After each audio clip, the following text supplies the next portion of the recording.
Okie dokie. Let's see. How's our mic levels here? Not too bad. Not too bad. Alrighty. I think we're in the money. Let me turn down my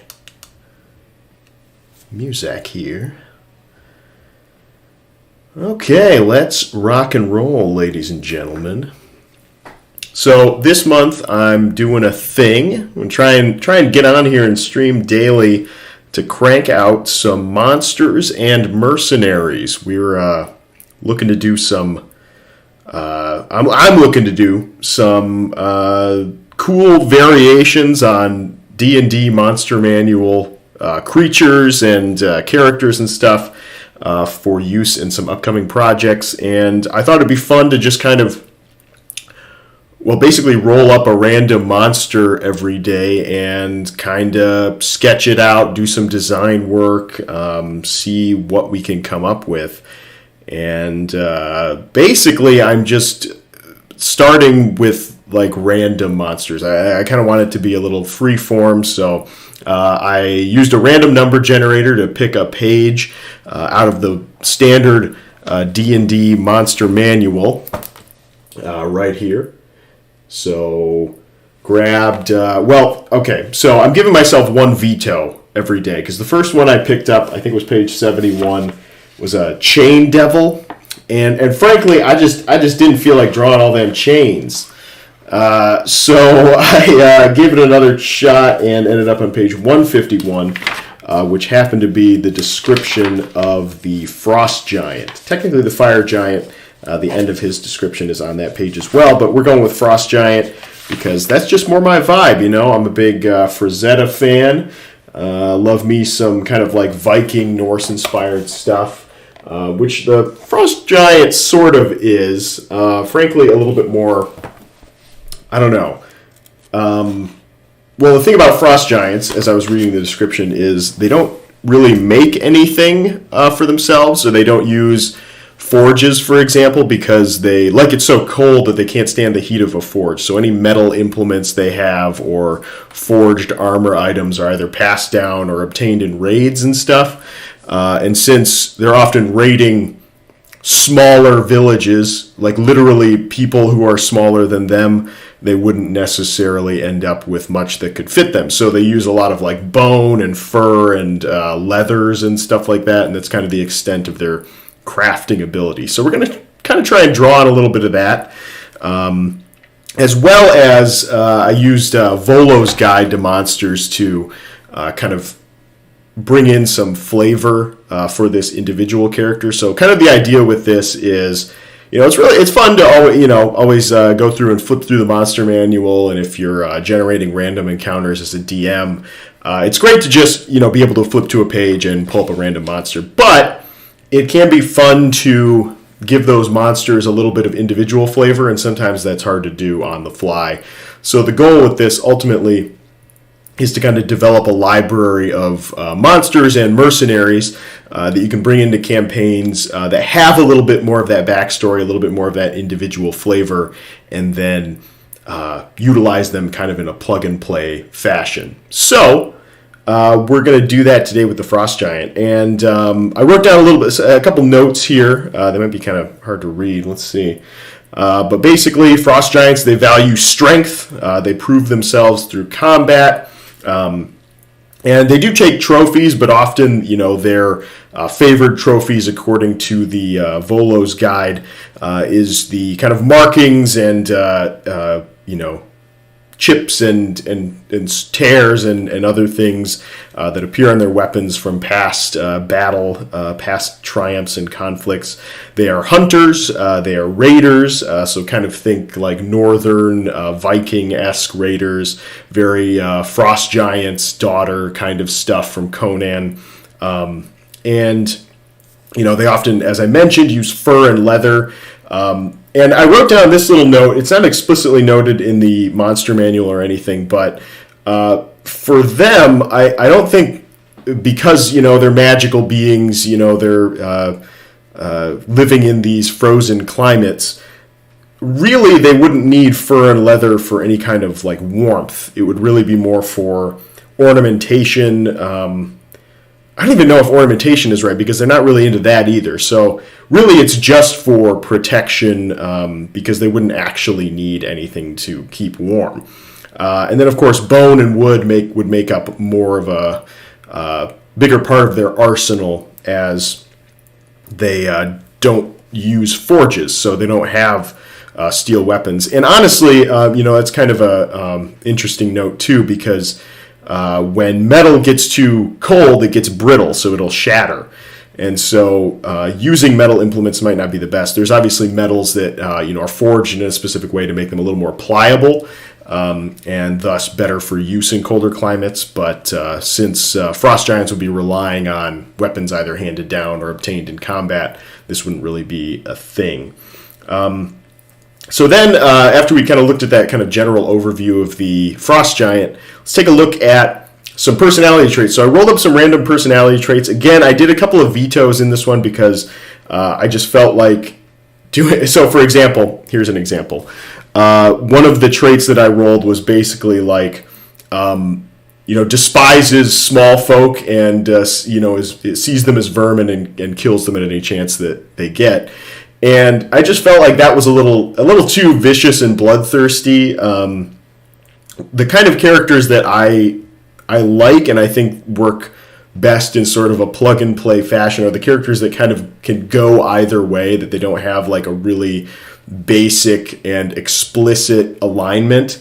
And there is definitely room for characters like that in any D&D campaign, but for this character, I kind of wanted it to be a little bit more freeform, or not freeform, but a little bit more flexible in where they could show up in society, because I rolled a couple other traits that kind of fit in with this. So instead of going with that one, I re-rolled, and I've got the small folk are beneath the character's concerns. So humanoid races that are not giants.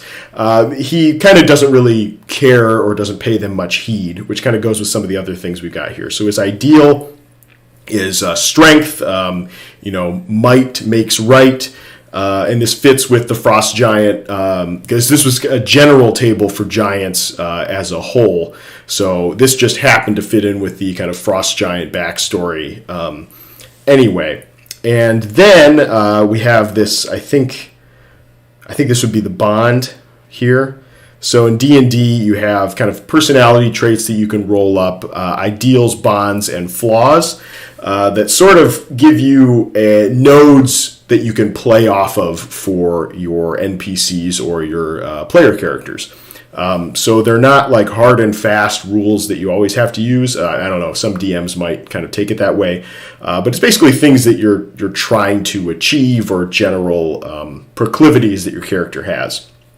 So in this case, he's abandoned by his own kind and makes his way among, quote unquote, lesser creatures or creatures that he would consider beneath him, which I thought was kind of interesting. And then the flaw, which kind of dovetails with all of this, is that he cares nothing for others' expectations and contradicts what they ask of him. So I thought that this was kind of an interesting one because you could see how a flaw like this could really end up in a situation where you're kind of like ostracized by your group, especially if, like in a frost giant society, that group is a little more rigid, a little more, shall we say, culture. I can't think of another word for it on the fly, but basically, he butts heads with his family unit, and a flaw like this would obviously lead to that happening in a lot of situations. So let's just go ahead and get sketching. I didn't pull up too much reference, but I just recently rewatched Princess Bride, and so I pulled up an image of Andre the Giant, and Andre the Giant has a very distinctive body type, obviously, but he definitely exudes with his kind of like, big keg of a belly, a little bit more of that kind of hill giant aesthetic. Whereas the frost giants in the book are drawn a little bit more lean, still kind of stocky, but more kind of just like big muscular kind of berserker guys. I'm not sure exactly how I'm going to lead into that, but I think what I'm going to do is draw this character under a couple of different archetypes that would fit into his personality, the bonds and flaws that we've kind of picked out here. So here's what I'm thinking. Take a sip of coffee there. What I'm thinking is that we could kind of go a couple different ways with this. I was thinking of that scene in the first X-Men movie with Hugh Jackman's Wolverine, where he's kind of brawling in like a dive bar. And I was thinking that, having this Frost Giant sort of be a spectacle brawler, kind of in a tavern or something, fighting like polar bears barehanded. That's a thing that's mentioned in the Monster Manual. That kind of thing could be fun. So we kind of do a brawler archetype. I'm definitely thinking a kind of raider for hire or raider mercenary, which would fit with the other kinds of... So we could have him as a monster and a mercenary. So somebody that, is just trying to go along to get along, use their strength in a way that is obviously going to meet their needs, help them meet their needs. So something with where, weapons and the trophies from combat are going to make a little bit more of a feature in the character design. And then, from there, so brawler, kind of raider, mercenary, there's obviously a lot of room to play with this kind of warrior archetype, but it is a little bit more kind of standard within that subsection. And I think because this character happens to value strength above all else, both of these kind of fit, and I'm not sure where else we might want to go with it, but maybe we'll figure that out as we go. So I'm going to kind of do some like little thumbnail sketches. I'm going to zoom in here and just kind of get some basic body types, maybe some big shapes on the board, and see what we can come up with. So for the brawler, I'm thinking, especially if he's in a tavern and wanting to stay as cool as possible, definitely go with kind of like a shirtless look. So Frost Giants, as they're depicted in these books, tend to have kind of like less of a slouched look and more of a kind of standing upright, proud warrior sort of stance. But in this case, he's maybe kind of disgraced, fallen on hard times, a little bit less likely to exude that kind of regal, I wouldn't even say regal, but, that fierce kind of warrior energy. And so maybe we'll have him sort of slouched. And this is the thing that I think is not necessarily like a blanket recommendation, but it's kind of like depends on how you want to take your drawings and stuff. I like to go in and I feel like I can't get a feel for a character unless I'm drawing them in sort of a either just like straight up like, focusing on the basics of the design and having them just standing there. But I need something to latch onto, like a pose or a facial expression that kind of says something about their character to make them real, before getting into the actual fuller design. Because that kind of stuff is almost more important than the accessories and everything, not necessarily for the finished product, but for the fun of the drawing, actually. And I'm wearing this cloak that I made. It's a Ruana cloak made out of basically just like a felted fabric.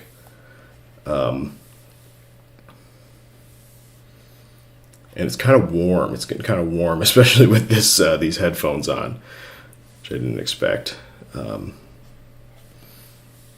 So with this brawl, kind of give him like some sewn together leather shoes.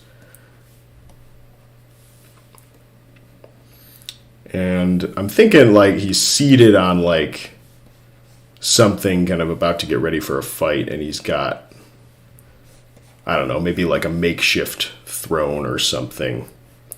Not a throne, but it's like the chair in the corner where he's preparing for his fight, and he's got like maybe a big mug of ale or something that he's been handed. It's just like he's drinking it out of.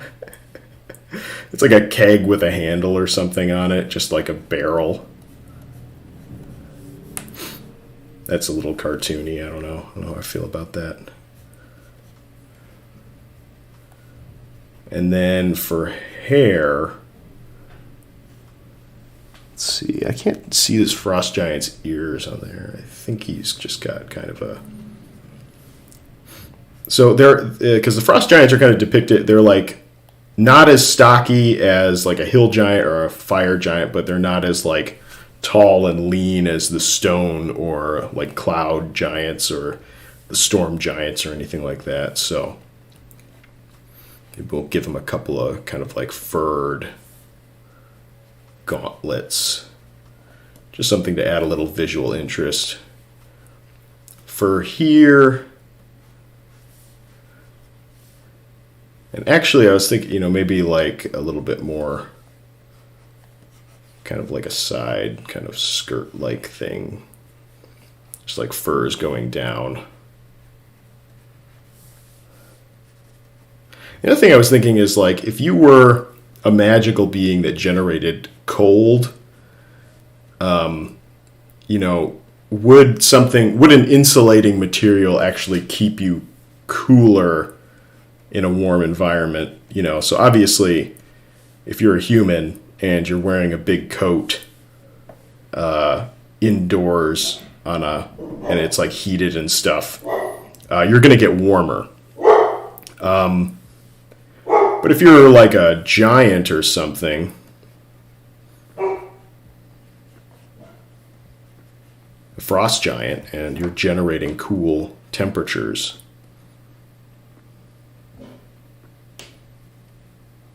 would the same thing happen? I don't know. Or would you just kind of like stay cool?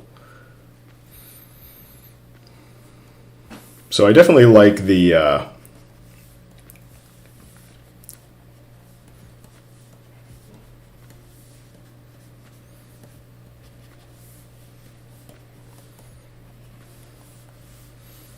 what was I going to say? I like the idea of him having like a kind of a beard, because I like drawing beards just generally, and a little bit more of a, I don't know, maybe like one of those side cut hair things, and maybe he's got his beard like kind of like tied up in some kind of ornamental, semi-ornamental, not, I'm thinking like if he's a brawler though, that he has some kind of direction maybe on being a little more showy.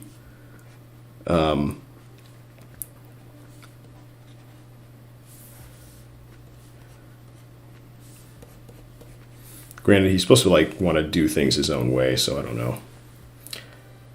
This one, yeah. So that's a start on the brawler. Let's do one or two more. Maybe one where he's kind of like got wraps on, sort of like lacing up.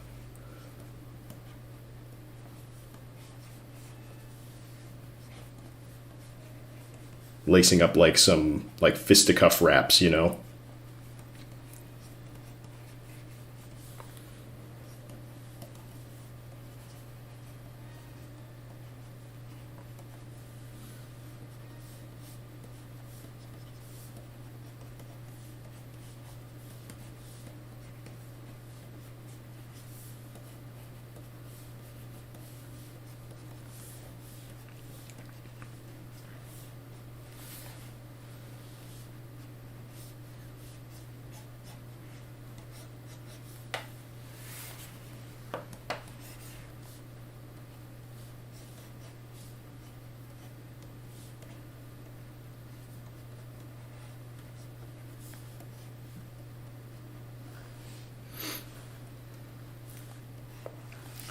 Now, like the hill giants kind of have these more like chicken leg kind of like design to them. I don't know if that's right. Well, it's not even necessarily that they've got like a chicken leg design, so much as it's like they have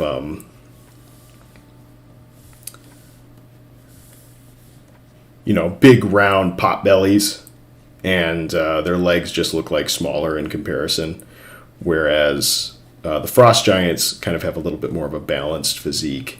Granted, we could go with something, where this guy's a little different. Maybe he's a little leaner, especially living among humans or small folk. He's a little scrappier. He's not getting as much to eat, maybe.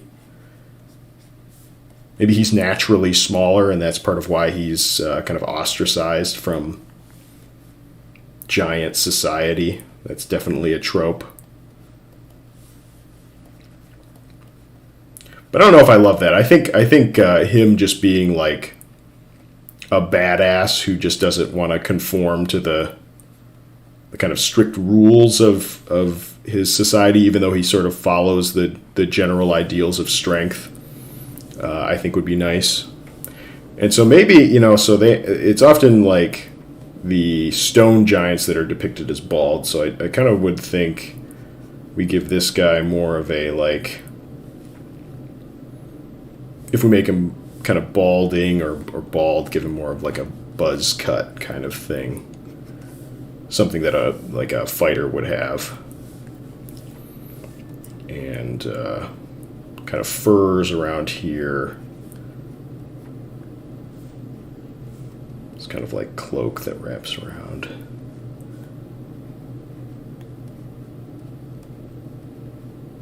Some fur trim or something like that. He's kind of got the knuckle wraps on his fingers. And we don't have to go in and do all the details on that, but that's just sort of the idea. And again, I think, I like the idea of him having just like some kind of moccasin-like shoes.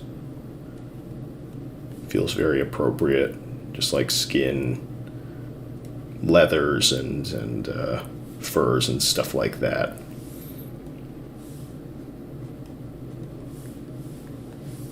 Okay. So I don't know that I'm getting a ton of like the characteristics that I want out of these silhouettes, so maybe go a little bit crazier with that. But let's go ahead and think about mercenary warrior kind of type. So I love the idea of doing something with like a mammoth kind of like tusk or a mammoth skull. I'm not sure about a helmet or something. Maybe a helmet that incorporates that. But something with like this kind of mammoth skull on the side. And I think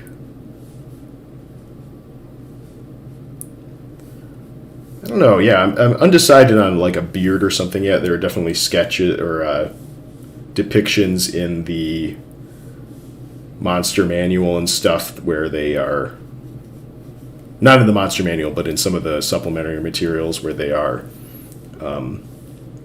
beardless.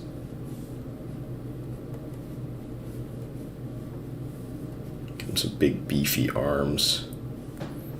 Too much for a potbelly there, but I kind of like, if he's willful and ostracized from society, you can kind of go one of two different ways. He's like a stubborn old man, or he's a young buck kind of trying to make his way in the world his own way, and that causes problems with humans and stuff, but or with his family unit, his other giants and things like that. So this is kind of looking too much like cloth, which maybe he would have if he was more of a mercenary. He might be kitted out with some human-crafted elements. So we're going to maybe lean into that a little bit, too.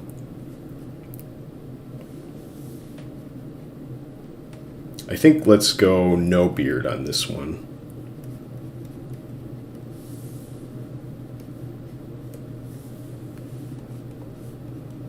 And obviously I'm drawing in blue. That is kind of on purpose, just to enhance the feeling of drawing a character that is supposed to be, is going to end up being blue and cold and frosty, that kind of thing. And one thing we don't really have to worry about with this character is kind of any kind of magical accoutrements. The Frost Giants are not about that magic life.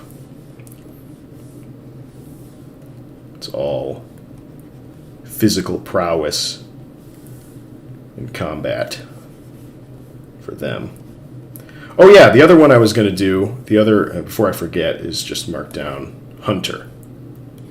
So this one would be great, solitary hunter in the woods kind of thing, big bow maybe made out of mammoth tusks or something like that, mammoth bone. I'll have to look up some reference for these mammoth thingies at some point. So I kind of like the idea of kind of like, one cool piece of, ideation kind of imagery from that's kind of like suggested in the Monster Manual is like they have a shield that, because they're not crafting their own stuff for the most part, is just like a bunch of like shields of smaller races, like kind of lashed together, kind of bolted together. I thought that was kind of an interesting thing, or using those as like individual like scales and like a sort of scale mail armor. So I think that kind of stuff is maybe not something I'll want to necessarily attempt to design on stream, but like sort of once we've got some of these like initial sketches, go into that on its own. So let's just get, one of these arms kind of like maybe holding a weapon. I had like one of the suggestions is like a warhammer that's just like an anvil lashed to a log. And so maybe we'll give him kind of like a warhammer sort of thing. Give him some kind of makeshift trousers. Give him nice lean. If he's a young lad among, giants anyway. Give him some kind of leaner legs.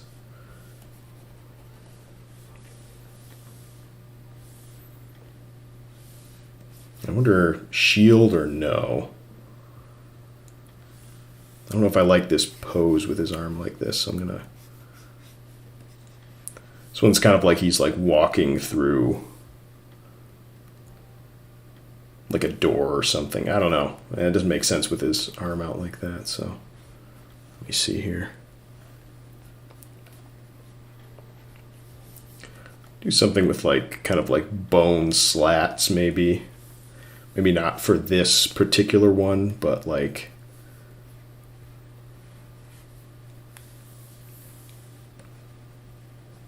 Yeah, I don't know.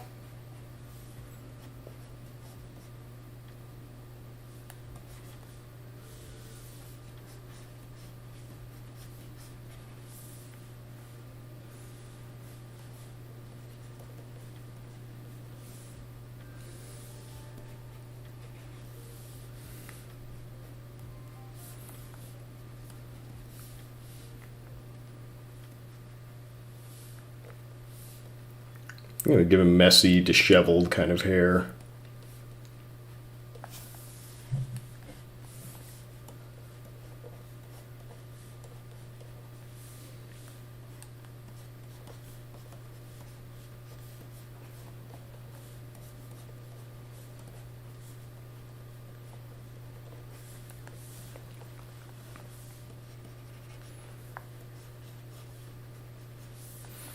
Yeah, I like some of the general ideas here.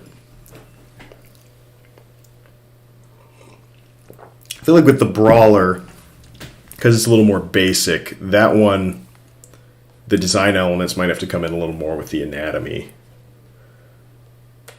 And this one, so the other thing is, if we consider him like a mercenary, kind of among maybe a humanoid mercenary crew,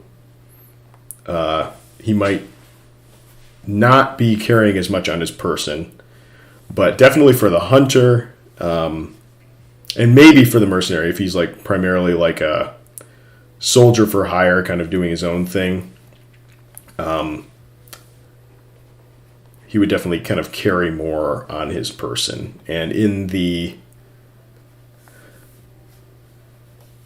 in the Monster Manual, there's this thing about giant bags. What do they carry in their sack? Often, lots of food and other things that they might need. I kind of like the idea of just giving him like sandals or something in the mercenary version. Now, the thing is, it's kind of interesting. It's like there's sort of this clash between the classic aesthetics of a frost giant and like what they would actually need, to survive based on their biology, right? Because, really a frost giant, because we could just give him like the traditional kind of like, sort of wintry boots. And that might go a little better with what we've got going on here, or kind of go to those fur moccasins. And actually, that might be the way to go, regardless, just because that's probably what in the north you'd have access to. But like, if you think about it, it wouldn't really, affect them all that much to just be wearing sandals all the time, because they're just, I've got too many little crossy things here, but we'll deal with that later. But, basically, I mean, they don't need to keep their feet warm. They like the cold. They like, staying cool. And so having these big kind of boots doesn't actually necessarily make sense, even though, the kind of visual language of Northern Raider sort of evokes that aesthetic. Evokes that as something that you would want out of your drawing. So we've gone pretty far on this one. Let's kind of take a different tack here. I'm just going to size that down a little bit. Okay. And let's do one of the hunter. So hunter, I'm thinking big old bow, maybe kind of a bag, one of those bags that's kind of like furs that are sort of like strung together, and maybe it's like tied up or something with I don't know. You get what I'm going for there. But let's see. So kind of like a crouched, semi-crouched sort of like hunting pose. I like the idea of the hunter because you can encounter, this frost giant kind of like in the woods stalking their prey or something, or just like, you make camp, you hear something. It's a frost giant, dressing their latest kill. And this guy, sort of like a survivalist on his own.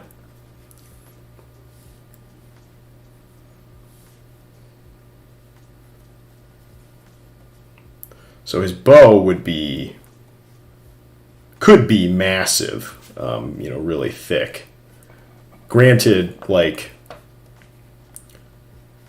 I guess, it would benefit you if you were hunting like really big game. So let's kind of get, which, in D&D world, there's plenty of crazy big things that you could be hunting in the north. And let's see, we kind of want to indicate that wrist is sort of like facing upright. So it's kind of like, pulling back on the bow, like sort of hunter style versus, the castled archer.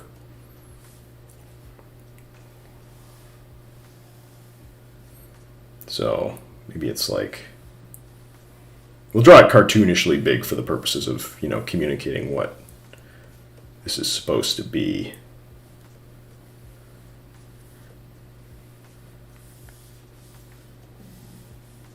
Oops.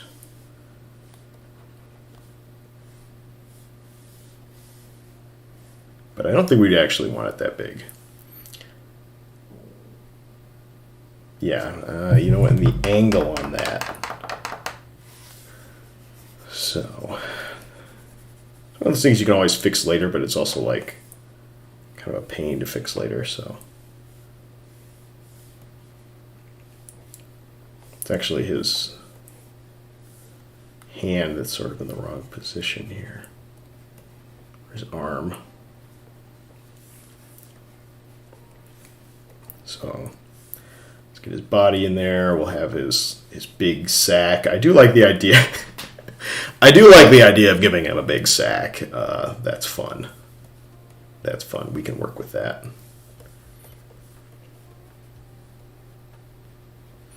And I do wonder, it's like, how far do I think I'm realistically going to be able to take each of these designs if I'm doing this on the daily? That might be a lot. That could be a lot. I don't know. That could be a lot.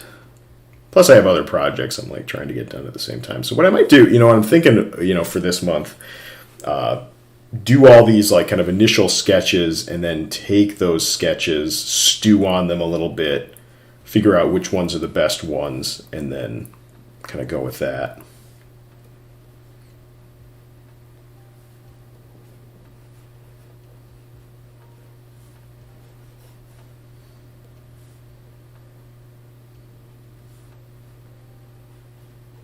Now, I'm like, beard on this guy or no? Because, like, part of me just is thinking, like, oh, yeah, give him... Well, the heads on these guys are kind of bigger than some of their other compatriots, so... Because part of me is like, yeah, give him, like, kind of a survivalist sort of look.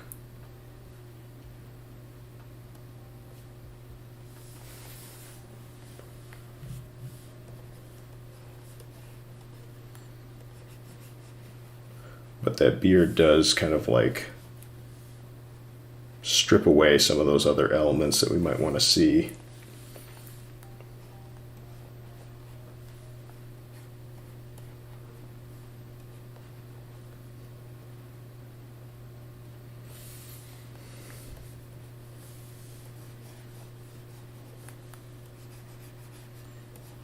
Yeah, I don't know.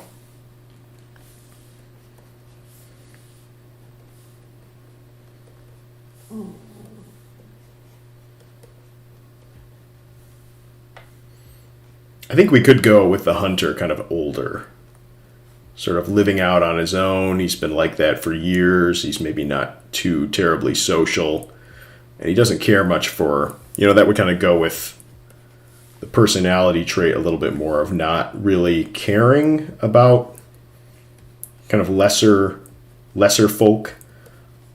So that desire to kind of live on your own. What it doesn't vibe with is the kind of like strength, the value of strength at all costs kind of thing.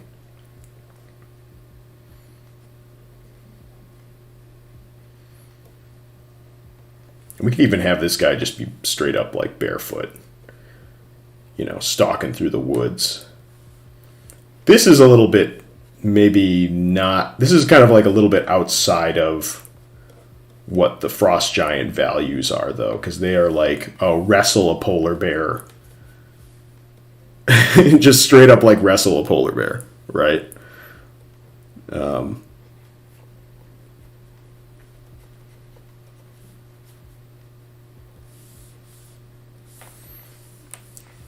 Whereas this guy would be more like stalking through the woods.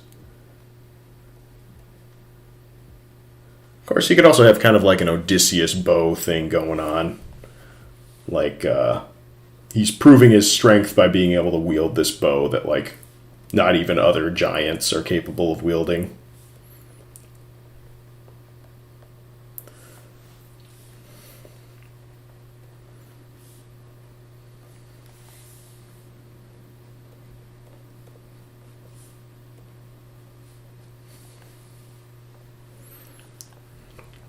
Okay. Definitely there's room to go a little crazier with some of these. And I think what I might do is kind of get a sketch down of like what I sort of am thinking for his general body type based on what I like so far. So there's like, I think I do want him to be a younger Frost Giant. I like that that kind of aesthetic. Although I like the Hunter too.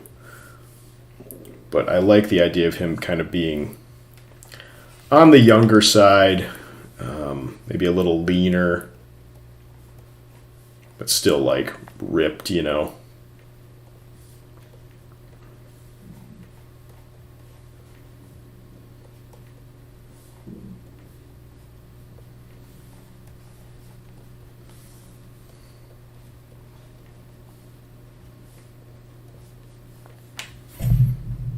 That's a little too normal body distribution, right?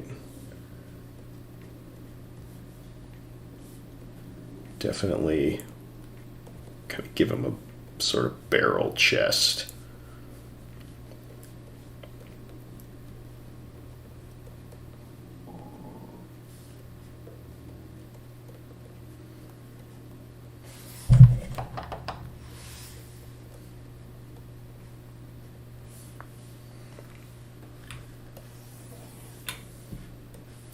And just getting kind of a general sketch down to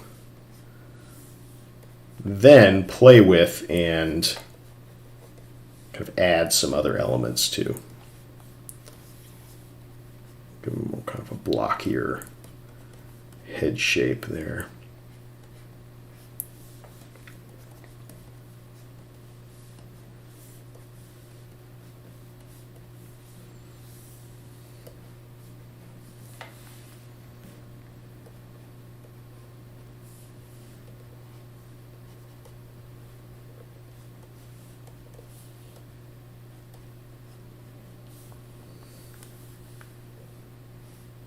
And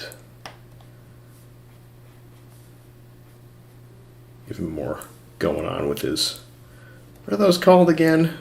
Traps. Just give him some, you know, pretty exaggerated traps up here.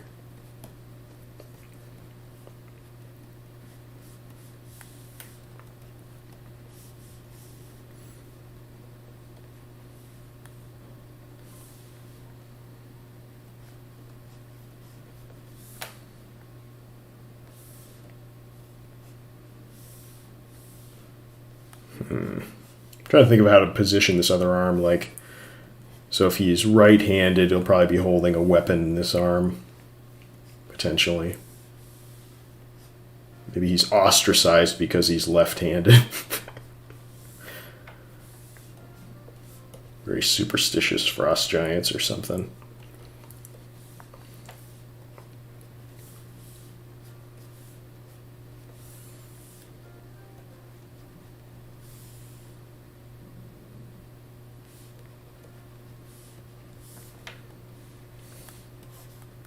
Now, let's just maybe use this model to focus on the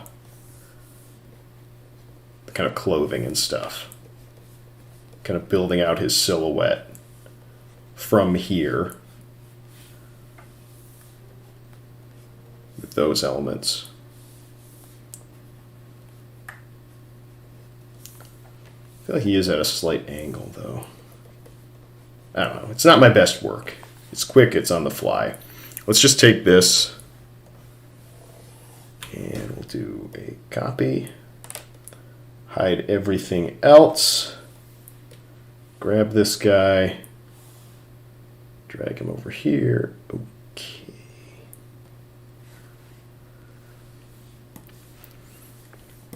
And before I copy him over. So let's just drop a layer on top of this. Go for kind of more of a blue-gray color, and then grab the lasso fill tool. Kind of just fill in, you know, some of what we'd see as his.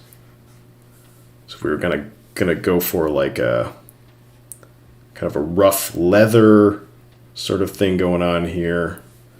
I don't love how that looks, but keep it for now. Sort of like so.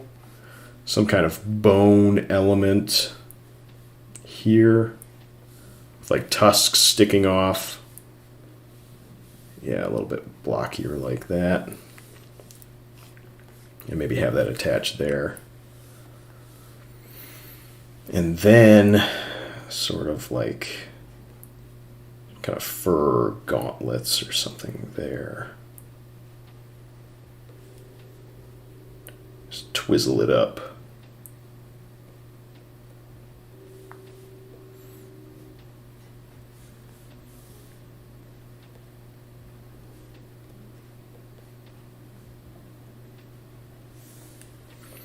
Sort of on both sides there. And then, yeah, definitely like, let's see. So this one definitely kind of blockier up top, and then kind of more of that fur along here.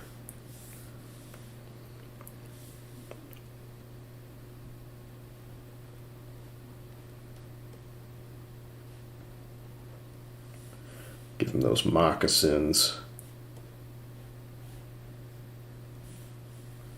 Right there, like so. Like kind of like a double thing going on there with his. All right, so this is pretty basic. This is maybe getting away from some of those kind of design notes that we had on the last page, but kind of gives us a place to branch off from. Let's see. So we could definitely refine some of the shapes here. Like, is this fur? Is this just like tattering? We want to bump that out a little more. Do we want to go with a horn helm or something like that? We didn't really explore helmets on the last guy.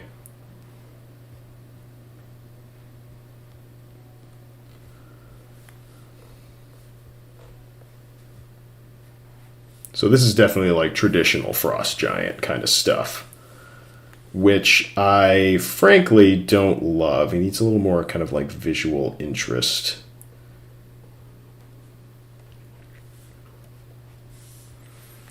I like the kind of diagonals kind of clashing here. And maybe take that down a notch again so that this really shines a little more. Maybe we have some kind of like more mythical horned beast as the kind of model for this over here, whatever that is. Let's try another. Let me just go ahead and dupe that layer. Grab it. Move it over. Yeah, I don't love the body type that I've kind of developed for this. Maybe that's what's holding me back a little bit. Let's just try the hunter. So I'm going to go with this strap again. And then sort of got this thing going on in the background.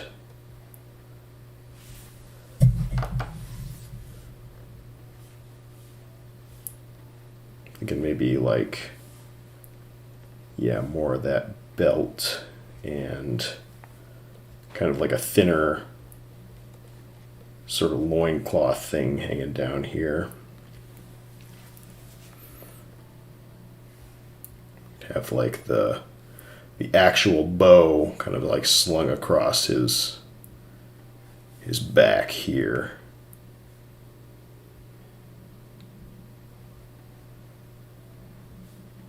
Which, you know, we can get the details of later, but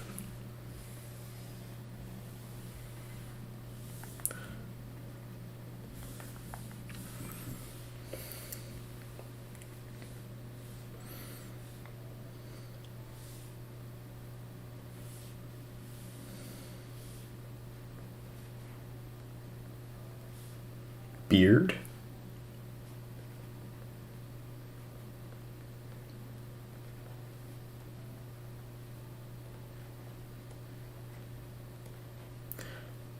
So, I don't know how frost giants are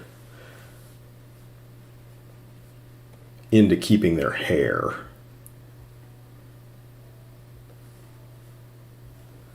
But, could do something with that. He's messy, got messy hair, he's been living out in the woods. We'll give him more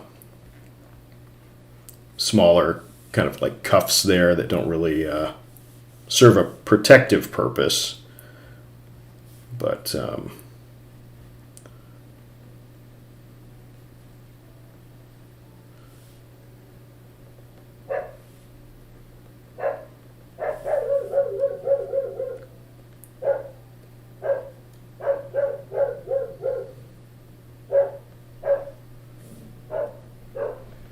sorry if you can hear the dogs barking in the background there.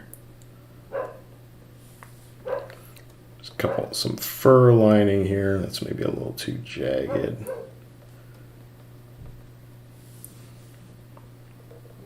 This might be a little too in the weeds on the details for what I'm trying to go for here. That's okay. We're just testing the waters. Now, let's see. I kind of started giving him some facial features here. Could play around with that a little more.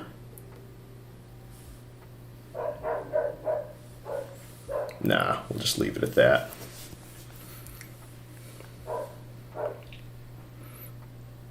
So both of these feel a little bit basic, and that's probably because I'm just kind of rusty with this kind of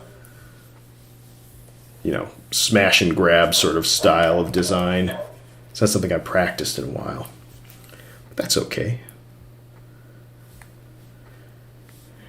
So maybe he's got, the classic thing to do is to give them like a tooth necklace or something like that, which kind of makes sense for, the trophy taking nature of, like a character like this or like a creature like this, because they do like to take trophies. But I don't know. Definitely give him like some scars. I think regardless of the kind of like archetype that we go with, definitely going with some scars would be a good place to start. Let me see here. Just kind of want to bring these back up. Yeah, I think going back and refining some of these is probably the direction to go, the direction to take it. Like there's something about the Hunter Frost Giant that's really calling to me more so than these other ones. And the Brawler, kind of coming back to that and thinking of some more interesting kind of like hooks with that character.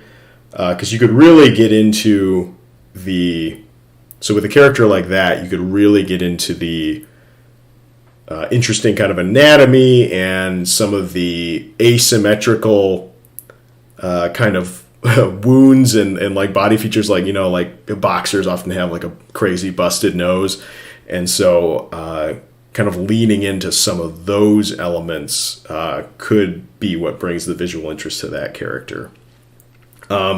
So the kind of Raider Mercenary one, I think just because it is the archetypical kind of general Frost Giant sort of standard, and that's what you get in a lot of the monster manuals and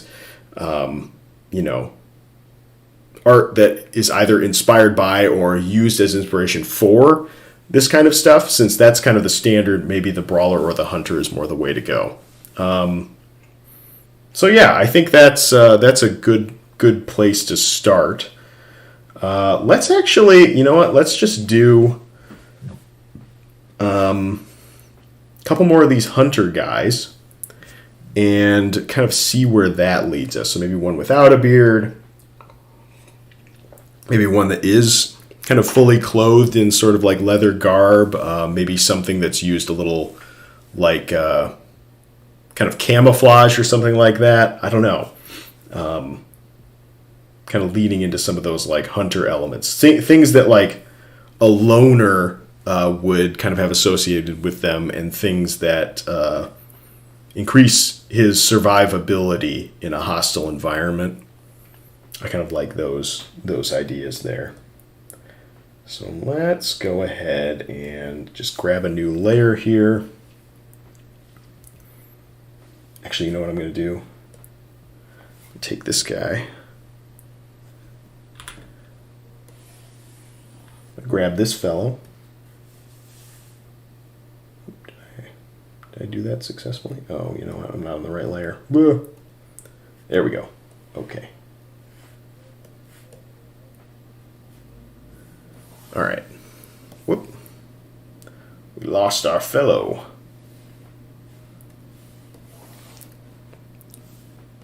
So, hunter. Let's go back to our rough pencil. Grab that blue again. And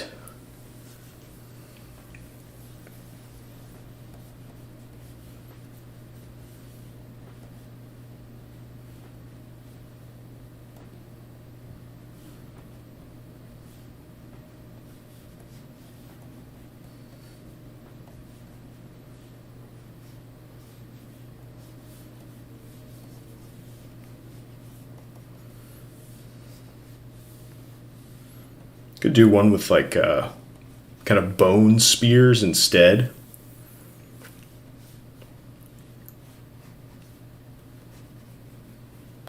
I kind of like the idea of giving him sort of like a white, kind of furry or like feathered pelt or something. That's sort of just,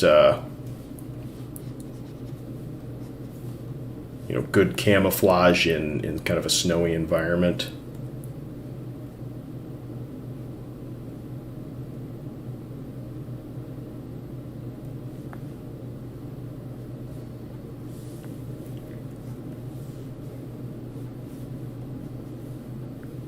Again, I think we're making the head a little too small for this type of giant. If this was like a hill giant, I think that is the kind of aesthetic we'd want to lean into, but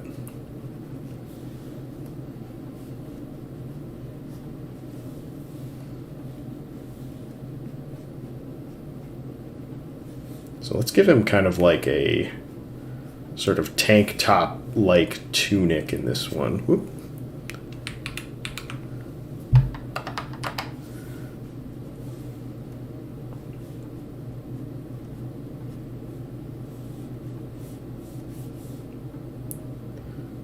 With some definitely like really kind of rough and ready stitching.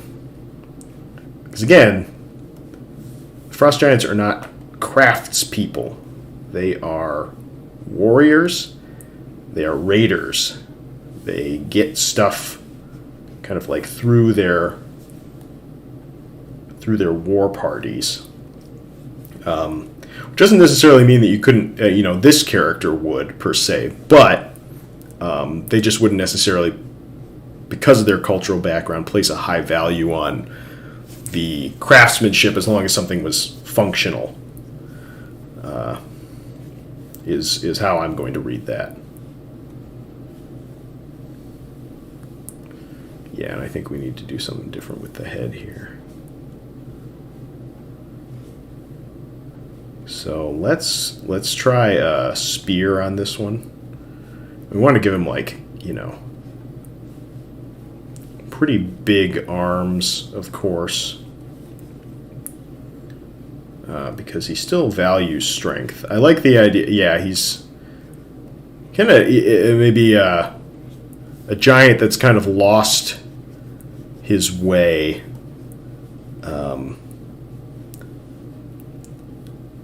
And maybe like, there's some Frost Giant ruler in the area that's kind of cast him out, and an adventuring party could enlist his aid to help oust that ruler.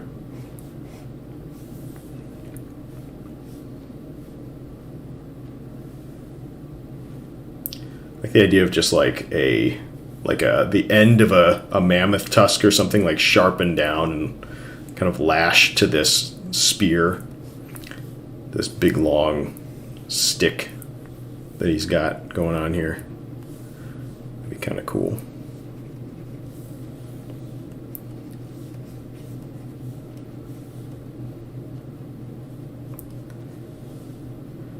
But yeah, the thing about it's like with NPCs in a Dungeons and Dragons kind of setting, is you want to give players kind of nodes for interaction with them, right? So, with this character, just the way that they were rolled up, like they don't really care much for the quote-unquote lesser races. And with a hunter, you definitely end up with kind of that loner facade. But that, it's like if you end up in a situation where you kind of get more of their backstory, and that could be either improvised or set up ahead of time. Maybe there's something that could be done to kind of like, quote unquote, get them back into the fight, or some element, something that they care about, that if you press the right buttons, you could get them to do something for you, or would trigger them, to fight you, just depending on how that interaction went. So, yeah, that's definitely what the kind of vibe that we're going for here.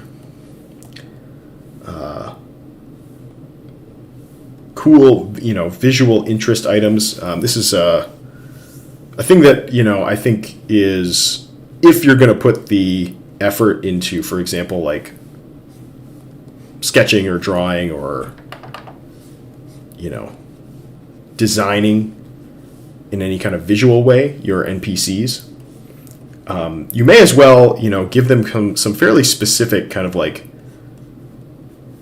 visual nodes that characters can interact with. So, for example, if you got in a fight with this guy, disarming him by traditional means might be pretty tough. But if you've described ahead of time or provided an illustration that shows that, he's basically got the tip of his weapon lashed to a piece of wood, with nothing more than, a few kind of like leather bindings, your players can say, okay, well, I want to use my sword to slash at that and see if I can take the tip off of that. And it's like, okay, well, now you have, reduced the damage, that this character, this NPC can do in the context of that fight. Or,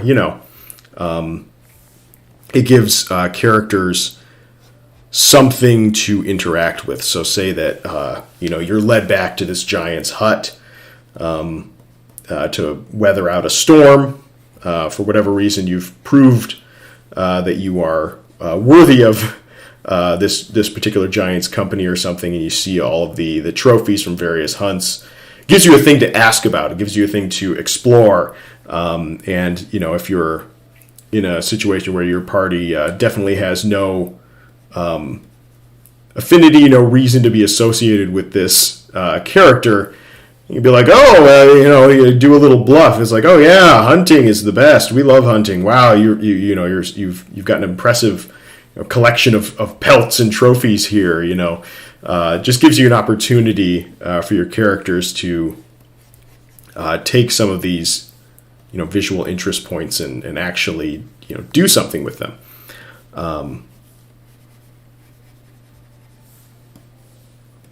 Which I think, because of the kind of, I don't want to say generic, but kind of, D&D is sort of set up to be, in some sense, generic, and the art that's in the books kind of has that quality because it's meant to be personalized by the players, right? And so, frankly, yeah, I find some of I think the original design, or not the original design, but at least the painting that they use for the Frost Giant to be fairly effective in, I don't know if you guys can see that, but in the Monster Manual, like it's a pretty cool little drawing, but as a specific character, it doesn't really say all that much, right? And that's not to say that I'm going to do any better with this one, but it is to say that is perfectly fine for, kind of general entry into this like Monster Manual where, the DM is going to actually add some visual interest there. But, if you're running an adventure, and the adventure books kind of do this to a little bit more effectively, where there's like a specific character, this monster has some kind of like specific traits, and they have a specific function within the campaign or the story, then they have a little more visual interest. And what's fun as a DM is you can kind of play with that, so really generic looking characters can be hiding something, trying to blend into the crowd when they actually have some features or functions that are a little bit more nuanced. So I'm worried I made this guy's head a little too big now. I could adjust that later, I suppose. Yeah, his head's really big. That's okay.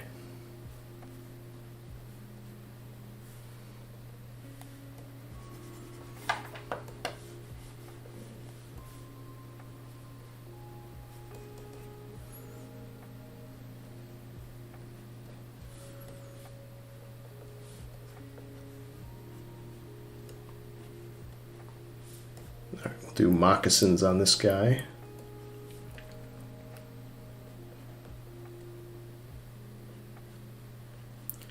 So it's always important to,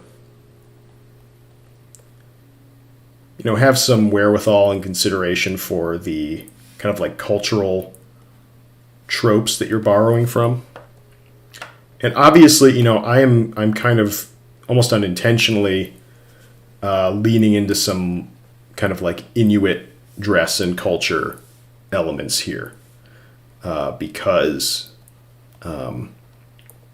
And there's certain cultures that, because they rely so heavily on what's available through the land or the sea or wherever they happen to live, there's some kind of like common elements of their clothing that would kind of appear in that context. And so, obviously like seal skin shoes and clothing are something that you see in both kind of like the Nordic and the kind of like Arctic Inuit kind of culture. And this design is sort of by default kind of borrowing from each of those, especially if you consider the kind of like hunter as the archetype here, right? Because hunting is like, one of the primary means by which Inuit or Inupiat cultures would obtain sustenance, right? Because you can't really grow anything with any consistency, although they do have a short springtime period where some things like salmon berries and other items like that would be available. I spent some time, now like 7 or 8 years ago at this point. Maybe not that long, not quite that long. What am I thinking? Like 5 years ago, 6 years ago, in Alaska, up in Barrow. And Barrow, Alaska is, I think, the northernmost city in the United States. It's right on the Arctic Sea or Arctic Ocean, and so there's a very large Inupiat community there, or I think I'm trying to think of the right terminology. In any case, being there during the summer, you do get a chance to nibble on some salmon berries, and it's very tasty. You can also, if you're there and you meet some of the locals, you may also be gifted some whale meat. I don't remember the specific type, and I say gifted specifically because it is illegal for it to be sold, and so you can obtain it by essentially, getting it from one of the native individuals up there. It's very fatty, obviously, and there's kind of different cuts of it that you would eat in different ways. We tried preparing it in a stir fry. It is incredibly oily, so prepare for that to be the primary taste and flavor that you get out of that. Kind of doing I could kind of go with like that original idea of the he's got like sort of like a chin strappy kind of like beard. By original idea, I mean like when I was referencing Logan earlier, because he kind of has a little bit of that like thing going on here.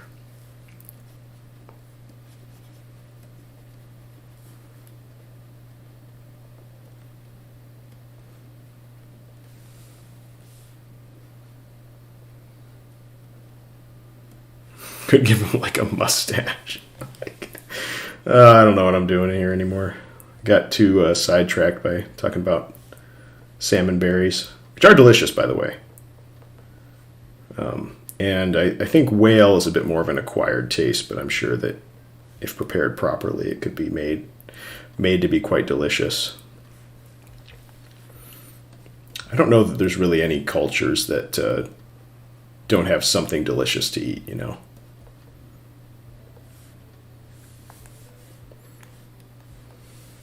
That is kind of fun. I kind of like that. That's unique. Imagine this big blue guy with like a handlebar mustache. That's a little more like Klondike. It's kind of like Jack London inspiration. So might abandon that for the final sketch, but I do kind of like where this one is going.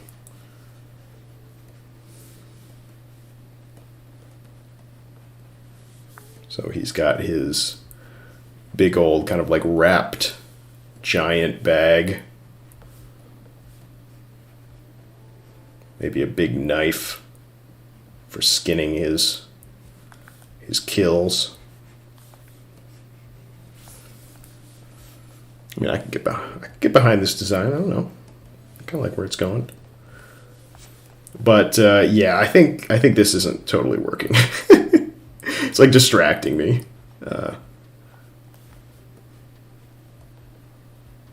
So we can give him kind of like if we want him to still be kind of on the younger side, like kind of a shorter beard.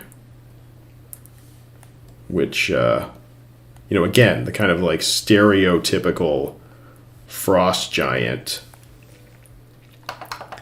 Like the main one in the Monster Manual has like this big, long, white, fluffy beard. And maybe we give him kind of like a short beard.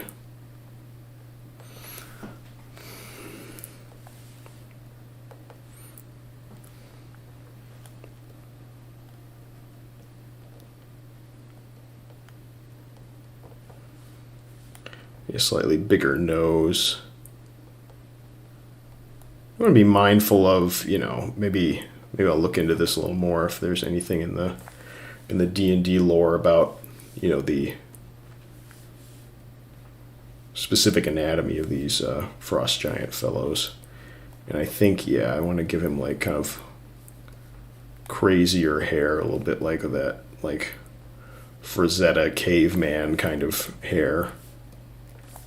Ooh, yeah. Yeah, I'm liking that a little more. And I think... So here's a thing. Just kind of pumping up that forearm there. Really giving him some pretty decently sized guns, you know. Oops. Something drew with my...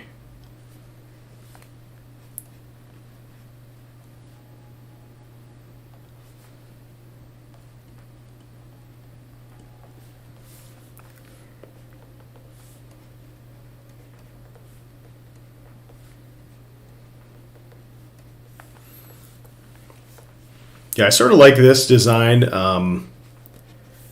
If maybe, we could almost do this again.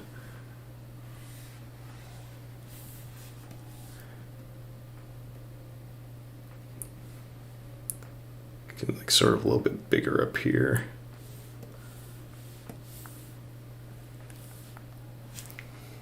I think his shoulders need to be broader to accommodate for that.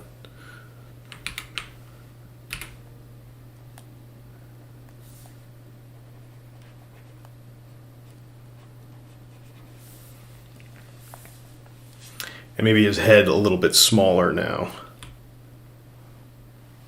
Make that adjustment. Alrighty.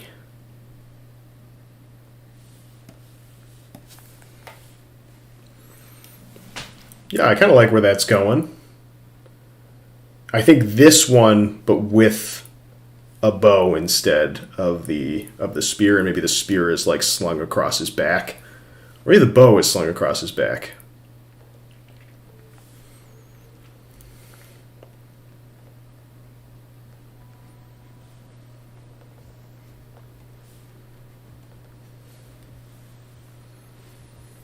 And the spear could have a little more visual interest. There's one thing that is like a lot of cultures will, decorate tools in some kind of way.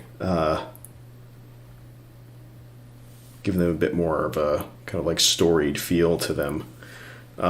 Since the Frost Giants are not kind of known for doing that, we don't necessarily have to worry about it, but it could be a cool design element. Or maybe like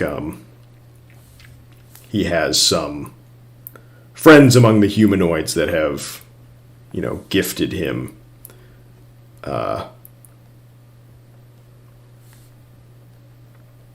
some such weapon that they've decorated in his honor. That's the thing, yeah. It's like, I think it's fun to kind of bring in these sort of randomized elements. From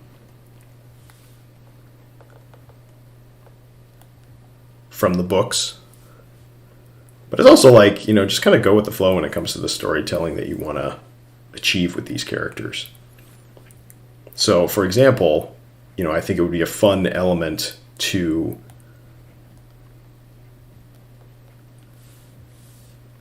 give him,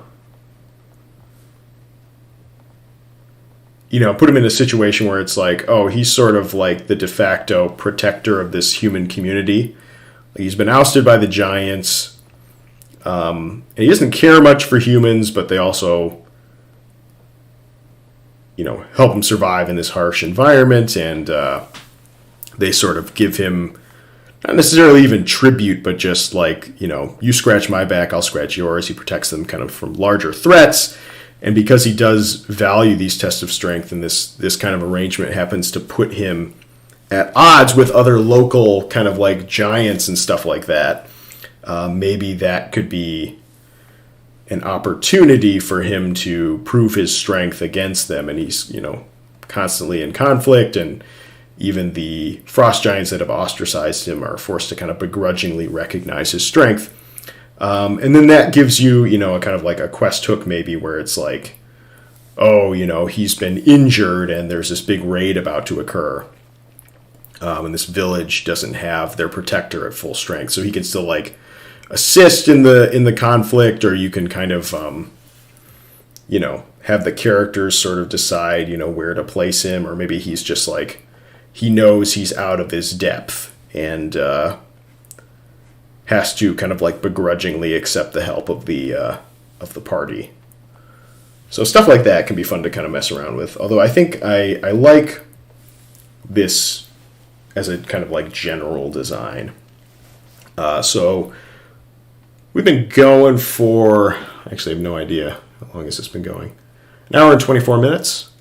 I think I'm going to go get some lunch. I'm going to lock it in on this guy. And I'll probably get this into a state where I can, at least post it and talk about what's going on with this month-long project. And we'll kind of go from there. Alrighty. Well, I've been talking into the ether, into the great unknown for all this time. But if you do happen to catch this on the flip side, I hope that you make some great drawings today, or enjoy some great drawings, whichever floats your boat. Hope you enjoy these drawings and enjoy some of my ramblings about character design. But let's go ahead and call it a day, folks. Well, call it a day at least for streaming, while I go and eat some lunch. Alrighty. Afternoon, everybody. Take care.